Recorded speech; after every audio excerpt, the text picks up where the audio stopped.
पर आत्मा का फल प्रेम, आनंद, शांति, धीरज, कृपा, भलाई, विश्वास, नम्रता और संयम है। ऐसे कामों के विरोध में कोई भी व्यवस्था नहीं। मसीह में प्रिय भाइयों और बहनों, जीसीएन टीवी और मानवीन टीवी के श्रोताओं, परमेश्वर ज्योति, भलाई और प्रेम है। उनका हृदय सत्य है। परमेश्वर की संतान जो प्रभु में विश्वास करती हैं और जिन्होंने पवित्र आत्मा को पाया है, उनको भी सत्य के हृदय को जोतना है जो परमेश्वर का हृदय है।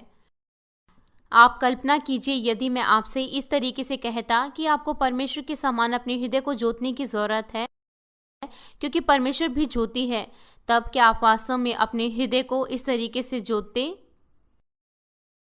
हो सकता है कि आप ऐसा करने की कोशिश करें, लेकिन यह आपके लिए आसान नहीं होता। इसीलिए परमेश्वर ने अपने हृदय की बहुत गहराई के साथ व्याख्या की है, ताकि हम उनके हृदय को अच्छे तरीके से समझ सके कि उनके पास किस तरीके का हृदय है। ऐसा करने के लिए परमेश्वर ने हमें धन्य वचन, आत्मिक प्रेम और पवित्र आत्मा के 9 फलों के संदेश दिए हैं। यह पवित्र आत्मा के फलों पर आखिरी संदेश है और मैं आपको संयम के बारे में बताऊंगा। संयम यह एक बहुत महत्वपूर्ण फल है, यहाँ तक कि इसके चरित्र बाहरी तौर से नहीं दिखते दूसरे फलों की तरह। यह सभी चीज़ों को नियंत्रित करता है ताकि सभी चीज़ें दृढ़ और स्थिर बनने पाएं। केवल संयम के द्वारा ही पवित्र आत्मा के दूसरे फल भी अच्छे तरीके से उत्पन्न हो सकते हैं, इसलिए यह आखिरी में बताया गया है। इस संदेश के द्वारा मैं प्रभु यीशु मसीह के नाम से प्रार्थना करता हूँ, आप केवल संयम के फल को ही नहीं, लेकिन पवित्र आत्मा के सभी 9 फलों को अपने अंदर उत्पन्न करें। मसीह में प्रिय भाइयों और बहनों, डिक्शनरी में संयम शब्द का अर्थ है संयम वो हमारी खुद की लालसाओं, भावनाओं या हमारी इच्छाओं पर प्रभाव डालता है। हम इस संसार में देख सकते हैं जिनके पास संयम नहीं है, वो अपने जीवन को जटिल बनाते हैं और अपने जीवन में समस्याओं को खड़ा करते हैं। क्योंकि उनके पास स्वयं पर नियंत्रण नहीं होता, इसलिए वो समस्याओं में पड़ते हैं। उदाहरण के लिए, बहुत ज़्यादा एक्सरसाइज करना वो आपको नुकसान देता है। बहुत ज़्यादा खाना वो आपके पाचन तंत्र को नुकसान देता है। और बहुत ज़्यादा सोना वो आपको आलसी बनाता है। इस तरीके से अपने जीवन को नियंत्रण में नहीं रखने से वो आपके जीवन में समस्याएं लाता है। उदाहरण के लिए, यदि माता पिता अपने बेटे को बहुत ज़्यादा प्रेम करते हैं तो बाद में उनका बेटा बिगड़ जाएगा। वो लोग जो जुआ खेलते हैं वो जानते हैं कि उनको अपने परिवार की देखरेख करनी है, क्योंकि वो स्वयं को नियंत्रित नहीं कर पाते, इसलिए वो अपने पूरे परिवार के सदस्यों को परेशानी देते हैं। वो कहते हैं कि ये मेरा आखिरी बार है, मैं इससे ज़्यादा नहीं खेलूँगा, लेकिन वो आखिरी बार वो लगातार बार बार ऐसे करते हैं। अगर वो पैसे जीतते हैं तो फिर उनमें लालच आता है और वो लगातार और ज़्यादा पैसे कमाने के लिए खेलते हैं। अगर वो अपने पैसे हार जाते हैं तो वो लगातार खेलते हैं ताकि उन पैसों को दोबारा से पा ले। खुद पर नियंत्रण रखना न केवल संसार के लोगों के लिए ज़रूरी है, लेकिन परमेश्वर के संतान के लिए भी ज़रूरी है। मुख्य तौर से हमें पापों को दूर करने के लिए स्वयं पर नियंत्रण करने की ज़रूरत है। जितना कम हमारे पास स्वयं पर नियंत्रण होता है, उतना ही ज़्यादा पापों को दूर करने में समस्याएं आती हैं। जब हम परमेश्वर के अनुग्रह को पाते हैं और परमेश्वर के वचनों को सुनते हैं, तब हम अपना मन बनाते हैं कि हम शारीरिक चीज़ों को अपने अंदर नहीं लेंगे, लेकिन फिर भी हम शारीरिक चीज़ों से प्रभावित होते हैं।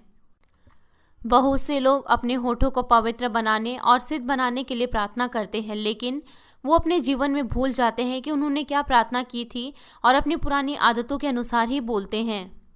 कुछ लोग जल्दी ही शिकायत करते हैं और वो नाराज़ हो जाते हैं यदि वो किसी समस्याओं का सामना करते हैं जो उनके समझने के लिए मुश्किल होता है। हो सकता है कि वो शिकायत करने के बाद में पछताते हैं, लेकिन वो अपने आप को नियंत्रित नहीं कर पाते। और इसके अलावा जब कुछ लोग बहुत ज़्यादा बोलते हैं, जब वो एक बार बोलना शुरू करते हैं तो वो अपने आप को नहीं रोक पाते। उनके पास सत्य और असत्य के बीच अंतर करने की सूझबूझ नहीं होती और वो चीज़ें जो कहनी चाहिए और जो नहीं कहनी चाहिए, इसलिए वो बहुत सी गलतियां करते हैं।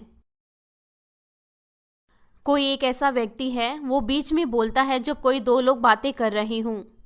यदि जब कोई व्यक्ति वो अपनी मुखिया से बात कर रहा है, तो जो उसके सहकर्मी है वो नहीं कह सकते कि यह गलत है, आओ हम यहाँ से चलते हैं। ऐसा बहुत बार होता है।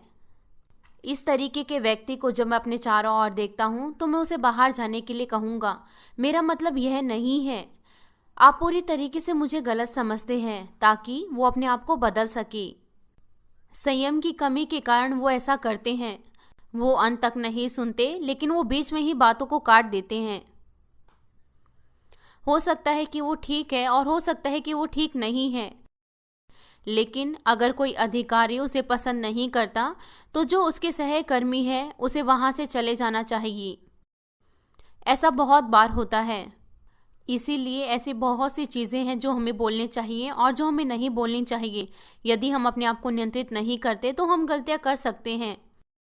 शब्दों को नियंत्रित करने के इस पहलू के द्वारा हम देख सकते हैं कि हमारे लिए संयम कितना ज़रूरी है। प्रिय भाइयों और बहनों, संयम का फल जो भी है वो पवित्र आत्मा का एक फल है। इसका साधारण मतलब यह नहीं कि हम अपने आप को पापों को करने से बचाएं।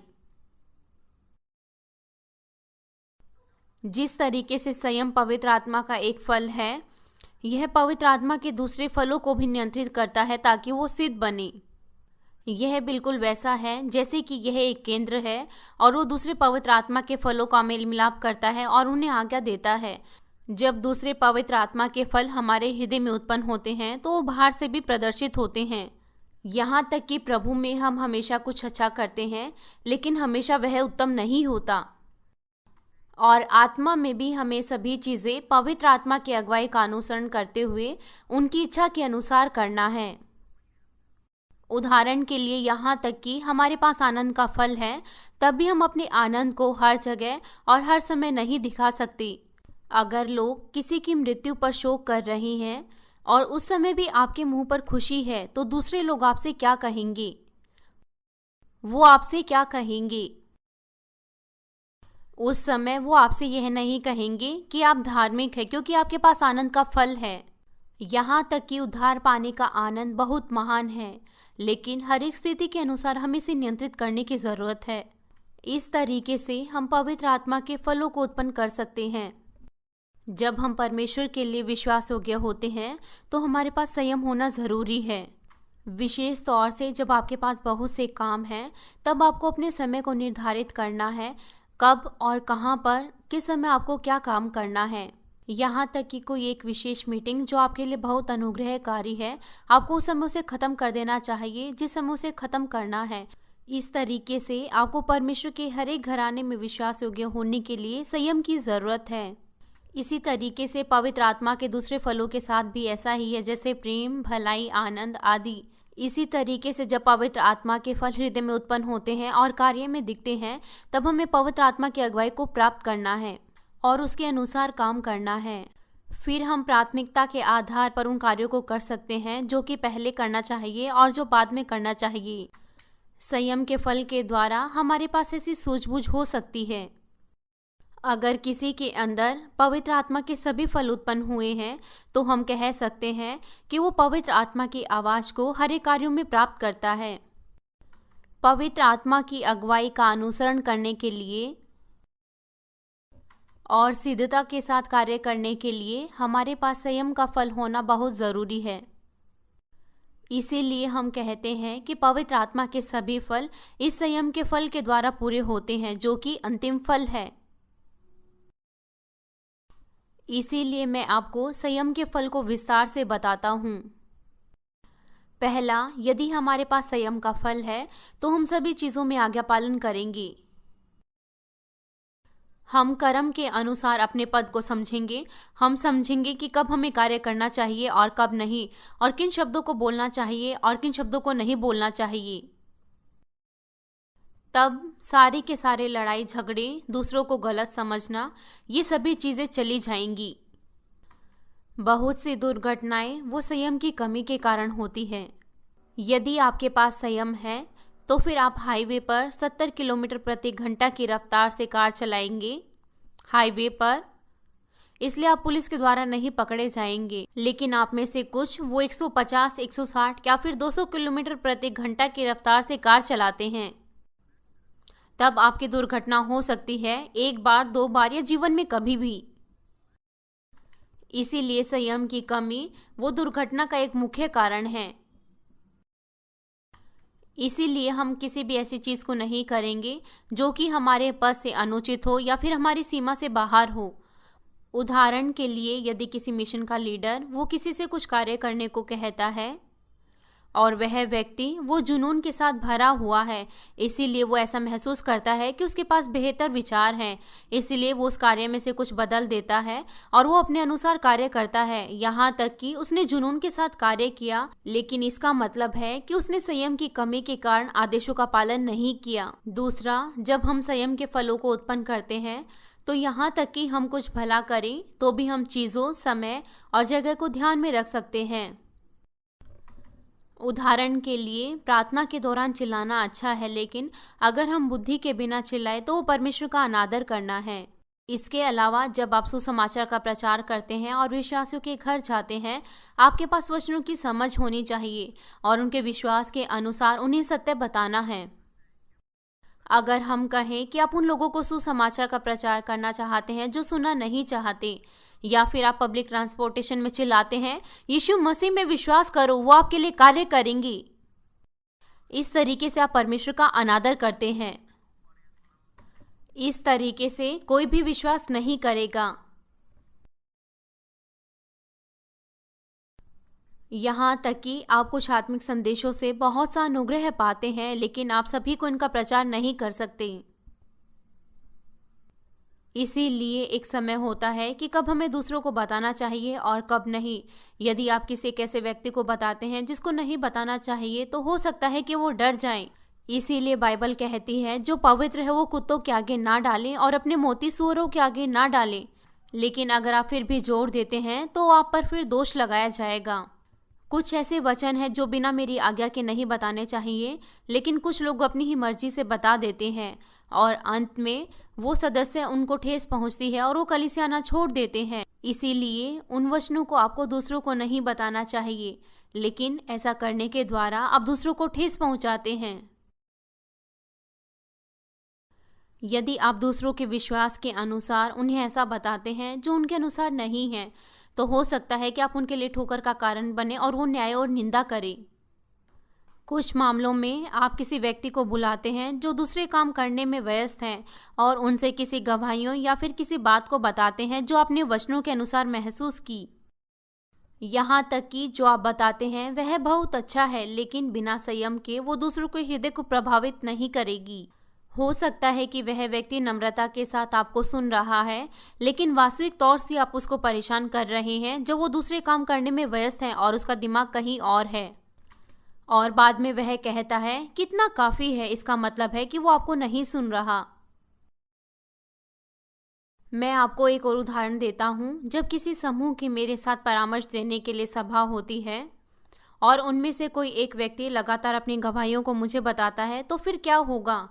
वह व्यक्ति परमेश्वर को महिमा देता है क्योंकि वह अनुग्रह और आत्मा से भरा हुआ है, लेकिन अंत में मैं उन बातों को नहीं कह पाऊंगा जो मुझे उस पूरे समूह से कहनी है। समय की कमी के कारण वह व्यक्ति व्यक्तिगत रूप से उस समय का प्रयोग करता है जो कि पूरे समूह के लिए दिया गया है। यह संयम की कमी के कारण है।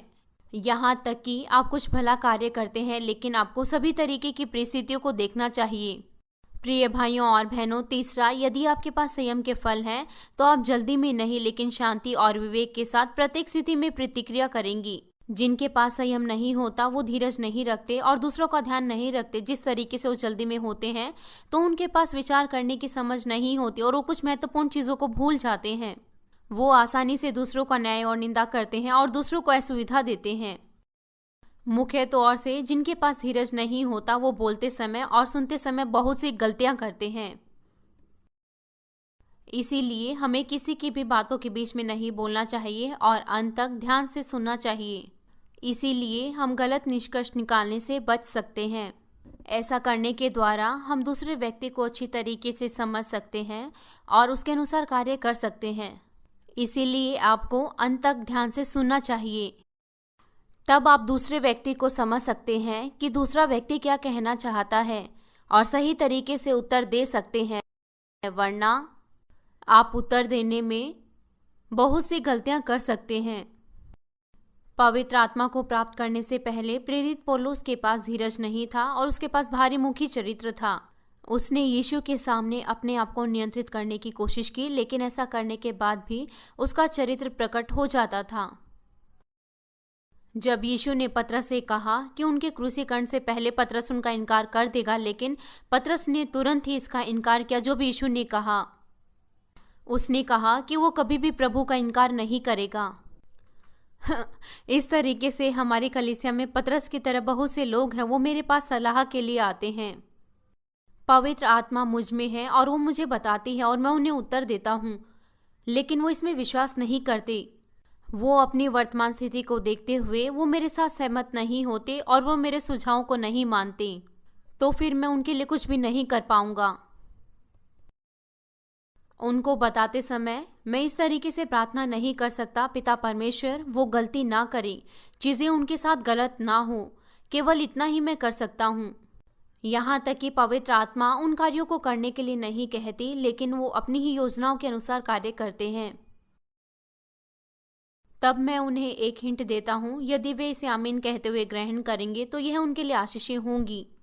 इसीलिए जो मेरी सलाह को ग्रहण नहीं कर पाते, उनमें से बहुतों के पास लालच होता है और विशेष तौर से लालच के कारण वो सुझाव को ग्रहण नहीं करते।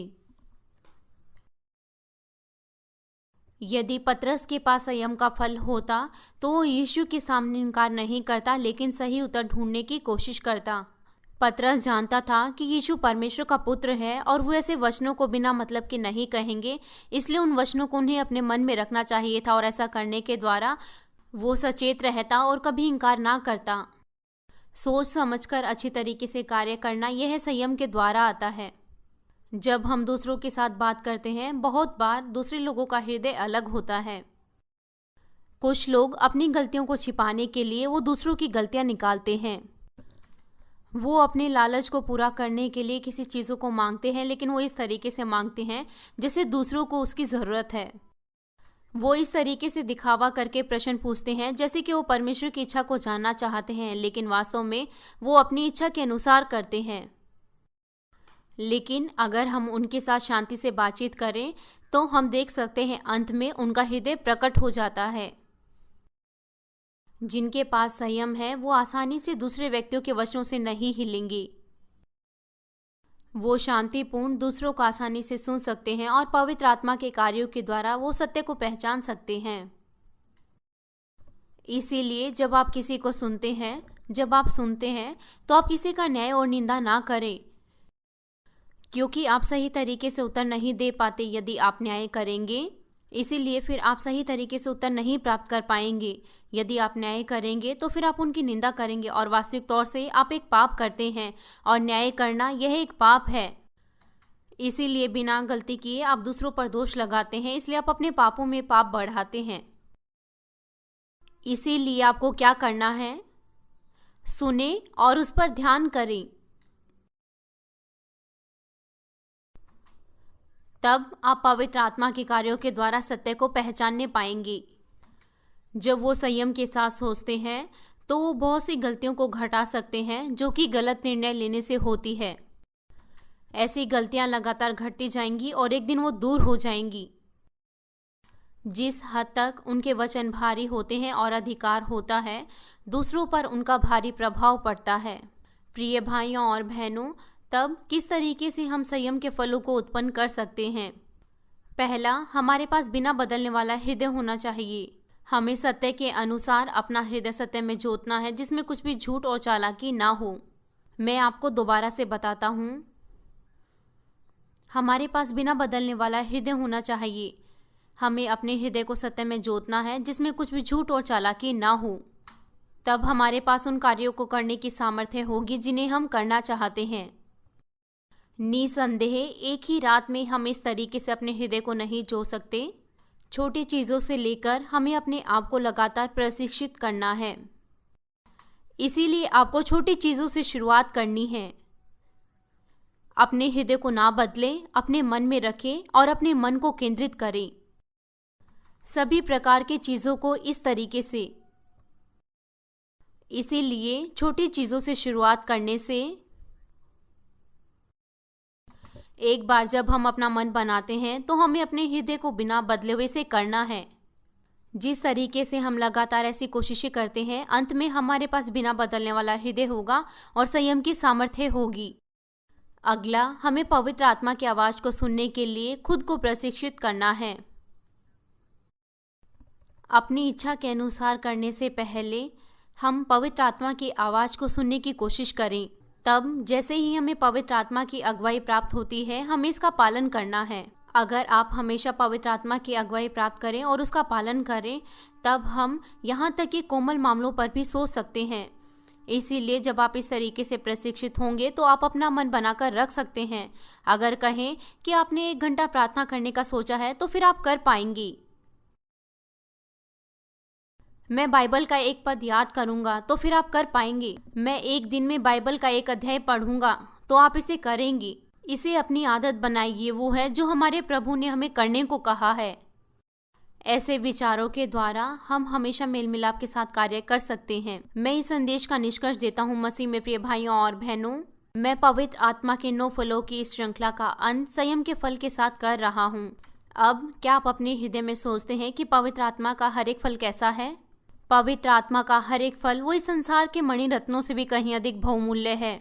जिस तरीके से आप अपने हृदय में पवित्र आत्मा के फलों को पैदा करेंगे, आप जो भी परमेश्वर से मांगेंगे वो आपको देंगे। आप हर एक चीजों में समृद्ध बनेंगी। आप इस अंधेरे संसार में परमेश्वर की महिमा को प्रकट करेंगे। मैं आपसे विनती करता हूँ कि आप इन वचनों पर ध्यान देंगे जो आपने सुने हैं और अपने हृदय में प्रार्थनाओं के द्वारा इन्हें उत्पन्न करेंगे। मैं आशा करता हूँ कि आप इन पवित्र आत्मा के फलों की लालसा रखेंगे जो इस संसार के खजाने से कहीं अधिक बहुमूल्य है। ऐसा करने के द्वारा आप परमेश्वर के लिए कीमती बने और पिता परमेश्वर आपके स्वर्गीय राज्य की ओर अगुवाई करे। प्रभु यीशु मसीह के नाम से प्रार्थना करता हूँ,